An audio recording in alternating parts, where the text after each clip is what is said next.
Thank you for tuning in and welcome back to Home Buying Tips. In today's video, you'll learn 8 things not to say when buying a house. If you say these 8 things, it can possibly mess up your negotiations or actually not get you the house. My name is Andrew Finney. Please consider me your real estate geek. I'm always here to help.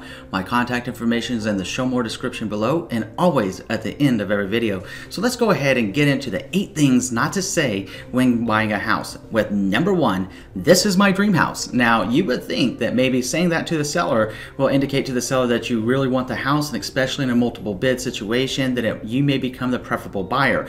And that might be the case. The other side of that coin, there's always 2 sides to a coin, and the other side of that coin is the seller may feel or get in their mind that they may be able to ask you for a higher price and drive the price even higher than their current listing price because you've mentioned that it's your dream house. Don't say that. I mean, you can say it to your buyer agent, but don't say it to a listing agent and don't say it to the seller. Wait until that you're in the comfort of being with your own buyer agent and you have nothing but quietness between both of you. In other words, a private setting, so that's kind of like a secret hush hush. Hey Andrew, you know, I really like that house.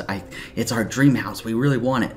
Just don't say it to the seller and don't say it to the listing agent, all right? So number 2 is that couch is awful. If you start going into a house and you're insulting somebody's furniture, the decor, even if it's not your taste, it can set a bad tone for the relationship if there's even going to be a relationship in the negotiation phase. The seller might say, well, they insulted my house, so I don't want to accept their offer. I don't care what they're offering. It's not right for us because, hey, we want someone to love our house, not hate our house. So make sure that you keep your comments to yourself. If you don't like something, just keep in mind you can change it when you close. Just don't tip your hand whenever you're actually in the house. So the third thing not to say is I can afford to spend X number of dollars. If you tell somebody that you can afford to spend X number of dollars, and let's say that X number of dollars is more than the list price, or you were saying that because you were factoring that you're going to buy the house for X number of dollars and then you're going to renovate X number of dollars of the home for a total sum of I can spend X number of dollars. Again, that's like going into a poker game or something and say, hey, I'm just going to start betting high on all these hands. I know I'm not going to win them all, but I'm going to bet it because I got it and I'm going to spend it anyway, so I'm just going to go ahead and throw it all in.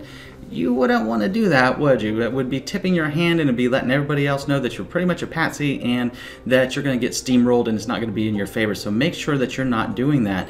Don't tip your hand by telling people what you can and cannot spend.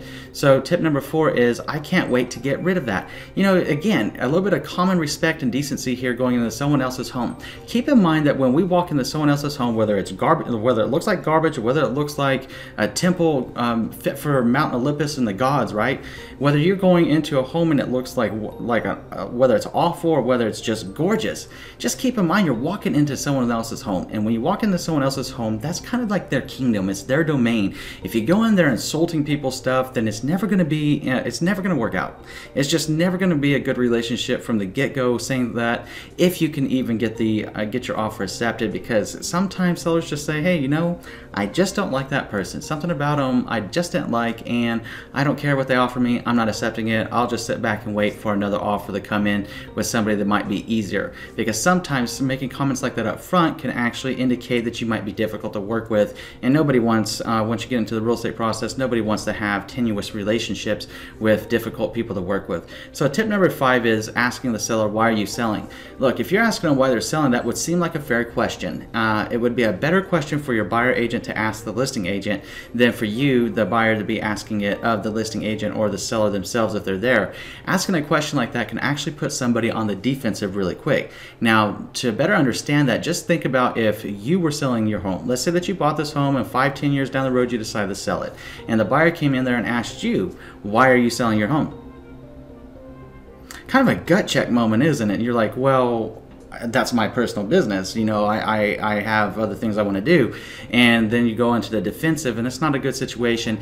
You can talk to some of the neighbors in and around the area. You absolutely should talk about them, which brings us into point number 6 with what's it really like to live here. Now keep in mind, if you talk to some of the neighbors and everything around the area and you're asking them what's it like to live there, if they don't want to talk, don't push them to talk. You don't want to get known as that intrusive person, the interrogator that just moved in down the road and have really difficult relationships from day one. You really don't want that. So if you want to ask neighbors and say, hey, how have you liked living in your house, or how have you liked the community, or, you know, maybe a better question would simply be, what's your favorite part of this community?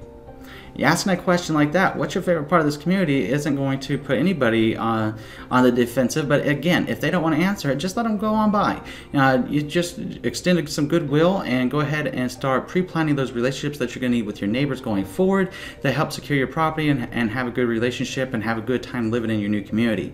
So tip number 7 is actually telling somebody they're not going to get the list price that they're asking for. If you tell somebody you're not going to get the asking price, again, it's pretty insulting. Even if they're off the charts high on their price, don't say it to them. Again, let your buyer agent represent your best interest and just tell the buyer agent, is that really a realistic price? Because it seems a bit pricey for this area, or it seems a bit pricey for this kind of home. Let your buyer agent do their job and have that conversation with the listing agent and start negotiating in that way. And you can always throw out an offer with what you're thinking the home is worth and the reasons why that you want to make an offer at that price. Which actually brings you into point number 8, which is telling somebody, I'm going to give you a lowball offer. Will you accept it? Well, here's the deal. You're going to give somebody a lowball offer depending on what kind of market you're in, whether you're in a seller's market, a balanced market, or a buyer's market. That's probably not going to be the best idea. In a buyer's market, you'll have better odds of doing that, but in a seller's market and a balanced market, not so much. Nobody likes a lowball offer, and if you do that, it can actually be insulting. And even if you decide that you want to come back and make a second offer that's much more reasonable, the seller's going to remember the first occasion of the lowball offer and may just say no. And you can actually start ruining negotiations by making the lowball offer, because what could happen is you could have upset the seller so much that the seller say, you know what, I want this price. And I'm firm on this price for that buyer because they lowballed me, and it starts getting into a he said, she said, they did, as opposed to keeping the cards as even as possible in the negotiation playing field clean and open to positive negotiations for a win-win for you and for the seller, and making sure everybody gets what they want in the end as much as it's realistically possible. If you have any questions about this, please let me know. And if you want to share some of the things that you've learned of not to say whenever buying a house, please do so in the comment section below. I'm going to put my contact information up. If you want to reach out, even just to say hi, please feel free to do so. I always enjoy hearing from you. Now, if you learned something new from this video, I'm going to ask you to do 3 things. Number 1, please subscribe to the channel. Number 2, please like this video. And number 3, please share this video around with someone you know it's going to be able to help. Thank you so much for watching today. Enjoy a fantastic day.